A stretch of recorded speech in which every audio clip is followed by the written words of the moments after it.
کھڑے ہو جائے، اس نے ہاتھ کھڑا کیا تھا. ہاں میرے سینٹر میں، یہ سینٹر والا. السلام علیکم پیارے حضور. وعلیکم السلام. حقصار عطاء الاسلام امسال فرق تحصیل مربی ہے. عطاء الاسلام ہے، عطاء الاسلام حضور. عطاء الاسلام. چلو کیا کہتے ہو عطاء الاسلام؟ حقصار کا سوال یہ ہے کہ اس زمانے میں بہت سے لوگ جو حضرت اقدس مسیح موعود علیہ السلام کا مذاق اڑاتے ہیں، اس بات کو ہمیں ریسپونڈ کس طرح ہونی چاہیے؟ پہلی بات تو یہ ہے کہ اللہ تعالیٰ نے حضرت مسیح علیہ السلام کو خود فرما دیا کہ انی مہین من اراد اہانت کا، جو لوگ تیری اہانت کرتے ہیں میں ان کو اہانت کروں گا، چاہے وہ ان کی اس دنیا میں ان کو ذلیل کرے یا مرنے کے بعد ذلیل ہو یا ان کی اولادیں ذلیل ہوں. جو تو جان بوجھ کے برا کرتے ہیں ان کو تو اللہ تعالیٰ آپ ہی نپٹے گا.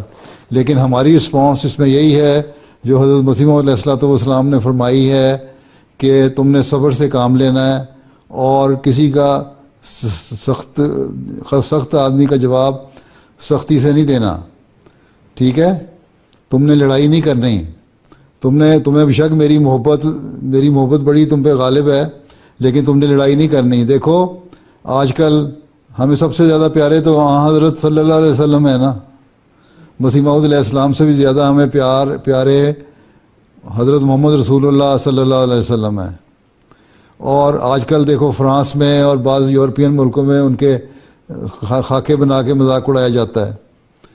اس پہ ہماری رسپانس کیا ہے؟ ہم یہ کہتے ہیں ہم زیادہ سے زیادہ درود بھیجیں، رسول کریم صلی اللہ علیہ وسلم پہ زیادہ درود بھیجیں. اور جب ہم درود بھیجتے ہیں تو رسول کریم صلی اللہ علیہ وسلم پہ تو آل محمد پہ درود بھیجتے ہیں. ٹھیک ہے، آل محمد بھی اس میں شامل ہو جاتی ہے. اور رسول کریم صلی اللہ علیہ وسلم کی سب سے بڑی آل حضرت مسیح موعود علیہ السلام ہیں. آپ وہ ہیں جو ان کے سب سے زیادہ آل میں شمار ہو سکتے ہیں. اس لیے ہمارا کام یہ ہے کہ جب لوگ مذاق اڑاتے ہیں تو ہم درود پڑھیں. پہلی بات تو یہ، ٹھیک ہے، چاہے وہ رسول کریم صلی اللہ علیہ وسلم پہ کا مذاق ہو یا مسیح موعود کا ہو، آپ کے غلام کا ہیں، ہمیں چاہیے کہ درود پڑھا کریں. نمبر 2 یہ کہ اپنے نمونے ایسے بنائیں کہ مذاق اڑانے والے خود بخود خاموش ہو جائیں. وہ دیکھیں کہ ہم مذاق اڑاتے ہیں لیکن یہ لوگ تو حقیقی اسلام کی تعلیم ہمیں بتاتے ہیں. یہ لوگ ہیں جو پیار اور محبت کو پھیلاتے ہیں.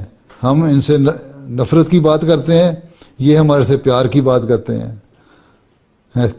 قرآن شریف میں بھی یہی لکھا ہے کہ جو کہنا ولی حمیم، کہ جب تم اگر صحیح طرح اخلاق سے پیش آؤ گے تو وہ جو تمہارے دشمن ہیں وہ تمہارے جانثار دوست بن جائیں گے.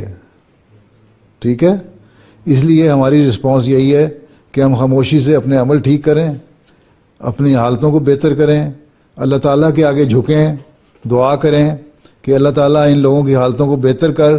اور اگر اللہ کے نزدیک ان لوگوں کی حالت بہتر نہیں ہونی تو پھر اللہ تعالیٰ ہمیں ان لوگوں سے نجات دے اور ان کے منہ بند کر دے، تاکہ یہ ہمارے پیاروں کا مذاق نہ اڑائیں، نہ مسیح موعود کا، اور اس سے بڑھ کر نہ رسول پاک صلی اللہ علیہ وسلم کا مذاق اڑائیں. اور ہم خوشیاں دیکھنے والے ہوں اس دنیا میں.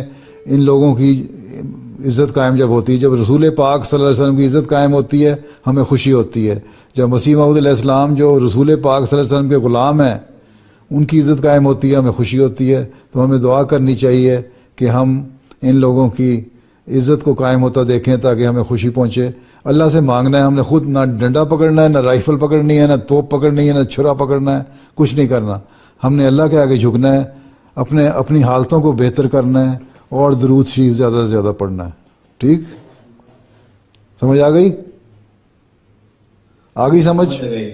چلو شکر ہے آ گئی. جی ہے. چلو جزاک اللہ حضور. السلام علیکم.